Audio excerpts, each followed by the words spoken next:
معزز سامعین گرامی قدر، غزوہ احد کے بعد رونما ہونے والے بہت سے واقعات کی طرف آپ کی توجہ مبذول کروائی ہے۔ واقعہ رجی ہو بیر معونہ کا، حفاظ کے شہادت کا واقعہ۔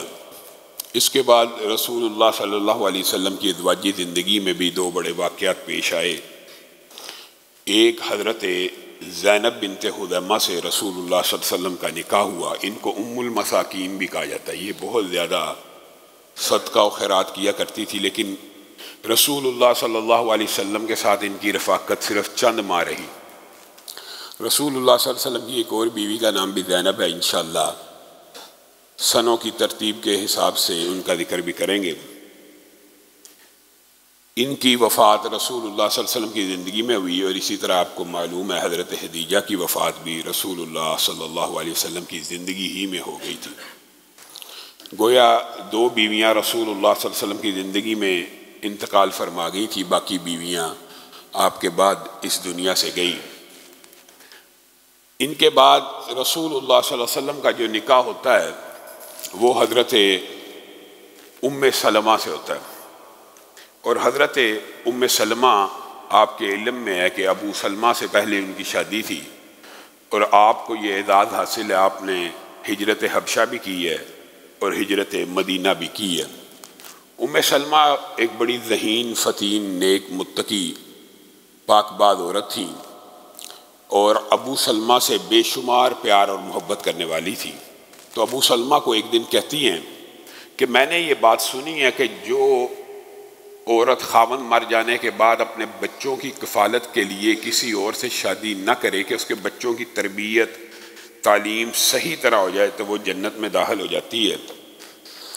ہم ایسا کرتے ہیں، ہم ایک دوسرے سے وعدہ کرتے ہیں، اگر میں مر گئی تو آپ بچوں کی کفالت کی وجہ سے بعد میں شادی نہیں کریں گے، اگر آپ فوت ہو گئے تو میں آپ سے وعدہ کرتی ہوں کہ میں بچوں کی کفالت کی وجہ سے بعد میں شادی نہیں کروں گی۔ تو حضرت ابو سلمہ کہتے ہیں میں تجھے ایک بات کہنا چاہتا ہوں، کیا تو میری بات ماننے گی؟ جی ہاں، میں اللہ سے دعا کرتا ہوں اگر میں فوت ہو گیا تو تجھے مجھ سے بہتر خامد عطا کرے، جو نہ تجھے تکلیف دے نہ تجھے اذیت دے، اور تجھے آرام اور سکون کے ساتھ رکھے۔ حضرت ام سلمہ ان کی یہ دعا سن کے حیران ہو جاتی ہے کہ بالعموم خامدوں کا یہ مزاج نہیں ہوتا، اور پھر کہنے لگی جو خامن انسان کا دنیا میں ہوتا ہے جنت میں اللہ تعالیٰ اس کو اس کے ساتھ ملا دیتا ہے۔ ابو سلمہ تو کیسی دعائیں کرتا ہے، تو میں تو چاہتی ہوں کہ میں جنت میں بھی تیرے ساتھ رہوں۔ ابو سلمہ جب دنیا سے چلے گئے تو ام سلمہ کہتی ہیں کہ میرے ذہن میں یہ تھا کہ ابو سلمہ نے تو دعا دی ہے، لیکن ابو سلمہ سے بہتر کون ہو سکتا ہے؟ ابو سلمہ سا مجاہد، ابو سلمہ سا اخلاق، ابو سلمہ کا محبت کرنے والا شاید دنیا میں کوئی اور ہو ہی نہ۔ رسول اللہ صلی اللہ علیہ وسلم بھی تعزیت کرنے آئے تو آپ نے مجھے نصیحت کی کہ دعا کر اللہم اغفر لی ولہ، تجھے بھی اللہ تعالیٰ معاف کرے اور اس کو بھی، اور یہ روایات کے الفاظ بھی ملتے ہیں وَعَاقِبْنِي مِنْهُ عُقْبَىٰ حَسَنًا، اور تجھے اس سے بہتر نعم البدل عطا کرے۔ بعض روایات کے اندر اللہم اجرنی فی مصیبتی کی بات بھی آتی ہے کہ تو کہہ دے کہ اللہ تعالیٰ مجھے میری مصیبت کا اجر دے اور اس سے بہتر نعم البدل، یعنی دونوں روایات کو اگر جمع کیا جائے تو رسول اللہ صلی اللہ علیہ وسلم نے ان کو یہ کہا کہ تو دعا کر اللہ تعالیٰ تجھے بہتر نعم البدل دے۔ تو ام سلمہ کہتی ہے میں سوچتی تھی کہ اس سے بہتر نعم البدل ابو سلمہ سے بہتر کوئی ہو نہیں سکتا، نہ دنیا میں کوئی شخص ابو سلمہ سے بہتر مجھے لگتا تھا، لیکن رسول اللہ کی حدیث سنی تھی، رسول اللہ نے حکم دیا تھا، تو میں یہ دعا پڑھنا شروع ہو گئی۔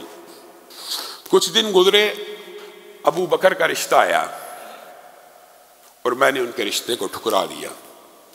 میں ابو سلمہ سے بہتر، ظاہر ہے بیوی کے اپنے جذبات ہوتے ہیں، ویسے تو امت کے نبیوں کے بعد سب سے افضل آدمی تھے۔ اس کے بعد کہتی ہے رشتہ آیا، عمر کا رشتہ آیا، میں نے اس کو بھی ٹھکرا دیا، اور میں دعا تو کرتی رہی لیکن دل میرا ابو سلمہ ہی کے ساتھ تھا۔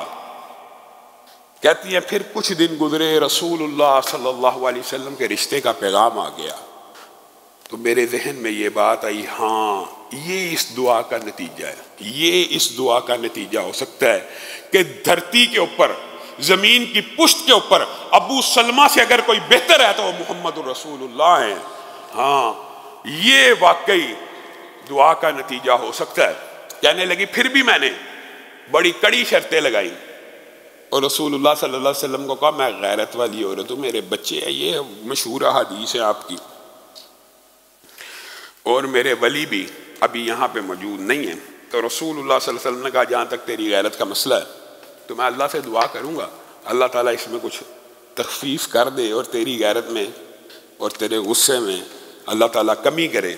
جہاں تک ولی کا معاملہ ہے تو اللہ کے فضل سے تیرا کوئی ولی بھی مجھے انکار نہیں کرے گا رشتہ دینے کے لیے۔ تو ام سلمہ کہتی ہیں پھر میں نے اپنے بیٹوں کو کہا کہ چلو پھر نکاح کی تیاری کرو۔ تو رسول اللہ صلی اللہ علیہ وسلم کہنے لگے نکاح تو میں کروں گا لیکن میں اپنی اس زوجہ سے کم تجھے مہر نہیں دوں گا۔ کسی زوجہ کا نام لیا، اور مہر کتنا؟